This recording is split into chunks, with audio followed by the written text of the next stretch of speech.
telebista gehiagi konsumitzen da gauza honeako, eta bueno, zoze badakigu. Eta gaur gainera, eginkizun jakin batekin etorria ez, Mikel Pagadiz, aspalditxo honetan gure zuzendari nagusiarekin puntu asko galdu ditu. Bai, Maite Iturbekin puntu asko galdu ditut, eta hemendik esan nahi nion komendio batzuk ETV-ko programazioa hobetzeko, aldan modun, eta pixkat, bloka eta boligrafo atera ditzala, beak edo gorkak edo tokatzen zaionak, eta apuntatu ditzala gorein botako ditugun idea innovadore berritzaileak. Beraz, Euskal Telebista bizi berritzeko eta berpizteko aholkoak eta ideak. Gazte hau zuek ere ondo entzun, Bai, dauzkaun... Ea Pagadiren programazioa gustoko duzuen. Gaina dauzkaun errakurtsuekin gaina.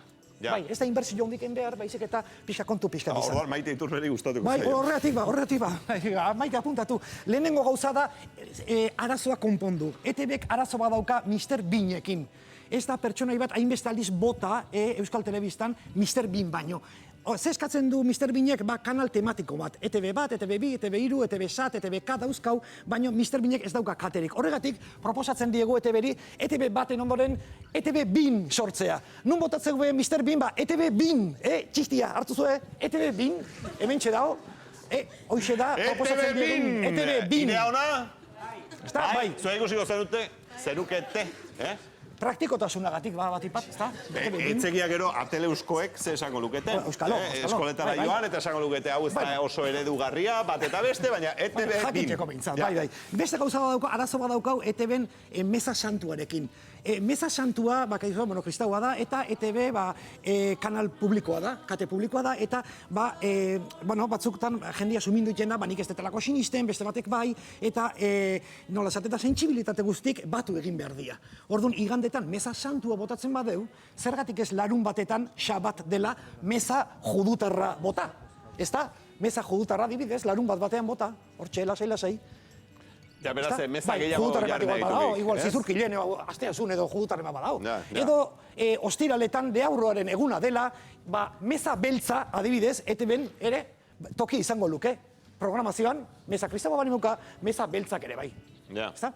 Piskat, hola bariatzeko eta hola hasita, musulmandarra, budistak, danak, sentsibilitate guztik batuta. Era guztietako mezak, Bai, era guztietako mezak eta praktika religiosoa. Eta merke xamarrateako litzateko hori, ez? Holaxe, nahiko merke, bai, retransmisioak. Ez dio, retransmisio dinamikoak izaten, baina, holaxe, bai. Fedea da. Bai, ideak, aidean. Hoi gaztei etzai bat ere gustatu Pagadi, baina tira. Pixata. Beste gauza bada, lehengo urtean, lehengo denboraldien, arrakasta handia izan zuen programa bazan, Tumatxak. Goatzen zea musika, Zuhaitz Gurrutxaga, eta bertsio batzuk egiten Zuhaitz Gurrutxaga egiten duen guztiak arrakasta izaten. Ala, izaten da, bai. Bigotean gatik izango da. Alkandor honek Zuhaitzen amaten du pixkat. Bai, gerozta bere estiloa gerozta gehiago, eanzten ari zait. Bueno, Tumatxakek arrakasta izan zuen, baino gazteentzako edo generazio belaunaldi berriei zuzenduta zion. Nik usteet hortxe jende edadeduna agureak alde batera utzi zituztela, eta nik hause planteatzen dut Tumatxaren ondoren, Irazoki eta Napoka hiriaren ordez, Julio Iglesias eta Bertin Osbornekin egitea Tumatxok, matxoen musika hori, hortxe, bakizu, buenos días señora, eta olakuak, Tumatxaren ordez, Tumatxok. Bueno, Ateleus. Nik uste, eskontzatan dakuten da jende helduak eta guztuan ikusiko lukela. Bai. Bueno, beste bate badauka gure ostea datorrena dan Azpimarra, Maialen Iriartenen programa arrakastatxua, eta pixkat badakigu zer gertatzen den mai gainean, baina ez dakigu zer gertatzen den mai azpian. Guri asko interesatuko litzaiguke, hortxe, Azpimarra azpin ze pasatzen den, horregatik proposatzen diegu Azpimaia programa. Ikusi, hortxe, igual, Eider Arkolta eta beste batzu, hankakin hor xirriek egiten, edo ostika da jotzen, edo politika desberdinetakoak taka bata besti ematen, da holako gauzakin, Azpimaia programa rekomendatzen diegu. Hori beste aholku bat, Hori beste aholku bat, bai. Ez da baidetan, mai azpia ikus dadila. Bai, hola xe da. Begoen jungo geha Kriston programarekin. Ez Kriston programa undila dalako, baizik eta Kristo hortaz hitzeiten dulako dala egibidean. Egibidean da, izan da beti, programa tipikoa ETV txentokoa, Iñaki Beriztainek aurkeztua. Urtea dara matza, bai. Eta hor kontuatzen gara pixkat, Iñaki Beriztainek askotan hitz egiten duela, sermoia botatzen duela, baina eskuekin ez dakila ze egin.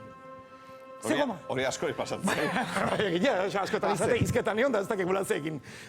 Gomendatzen diegu, Iñaki Beriztainek programa berri hau dala ogibidean, dala bertsio hau, baino ogila egin, karo, amasatzen, pixka bat, masa pixka bat egin, hortxe, ogi bidean, zehoze gaina, obleak edolako gauzak egin ikasiko genduke, eta gomendioak kristautasunean ogila dalako, kristoren gorputza eta hori dana. Ogi bidean da gure urrengo proposamena. Eta hemen tokatu zaio maieko bat ere bai, Kike Amunarrizik, berak gauza asko erakusten digu, baina gaur beste gauza bat erakusten digu. Kike Amunarriz? Bai. Kike Amunarriz honek... Tribuaren berbak, badaka bere saioa. Bai, saioa arrakastatsua, praintainen dagoena, eta...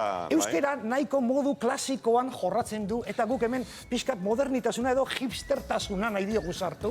Eta horregatik esango diogu, bizarra usteko Kikeri eta programari izena aldatzeko, eta ikus dezagun, hau izango litzak ere, tribuaren barbak, hortxe Kike bizarra eta beste bi modernoekin.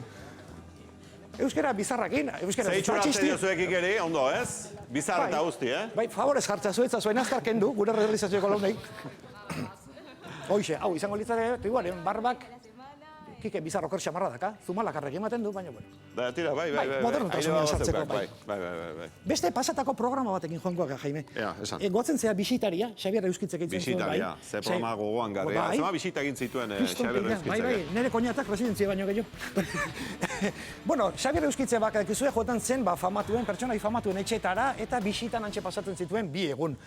Programarekin jarraitzeko, dirudi, bukatu zirala pertsonaiak, buelta ematea pentsatu dugu, eta pertsonaiak Xabier Euskitzeren etxea joatea bisitan.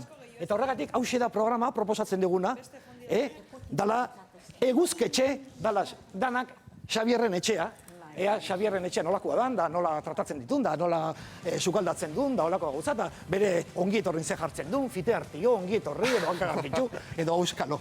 Eguzketxe, hauxe da bisitariaren buelta eman da. Eguzketxe. Hola xe da, bai, eta beste bate badaukau garrantzitsuena dala. Programazio egin du mutil honek gaur, Bai, lan pixka bat du, bai. Gaur, aspaldiko partez, lan pixka bat egin du. Pixka bat egin du. Puntuak irabazi nahian abilen hontan. Bai, duela urte batzuk arrakasta ondila izan zuen saio honek zala lau haizetara, ez da, ikusten deguna, bakizu helikopteroko irudiaik, paisai asko, netzako paisai gehiegi eta akzio gutxi zeon. Pixka bat zingilizan galere sartu behar dela nik uste tartaka, sexuok beti saltzen du telebistan, eta horregatik proposatzen dugu bertsio hau lau haizetaran ordez diela paisaiak baino jendea txortan eginez lau hanketara.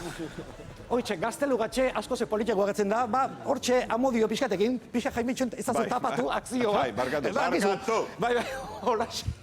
ETV-ko programa izarra izango litzateke gauetan edo atxaletan, errepi, nahi duen tokitan bokotatzeko. Ja, baina, umeen programazio orduak bat eta beste eta hori, baina hori praintainerako, ez? Bai, hau praintainerako, bai. Ja, gauko bederatzietan hasiko den praintainerako. Baina, kriston pikuak emango lituzke maite, kontutan hartu. Tira, hauxe izan da, ez? Lau hanketara. Zein gustatu zaizue gazteok? Ta, amigo. Azkenekoa, ez? Lau hanketara. Da ze ordutan, hori? Behatzitan. Bai, karo. Goenkalo baino lehen, pixka berotu da jotero. Eta Pagadi telebizioa inberko litzateke. Mezi aldu txaloa Pagadi. Pagadi!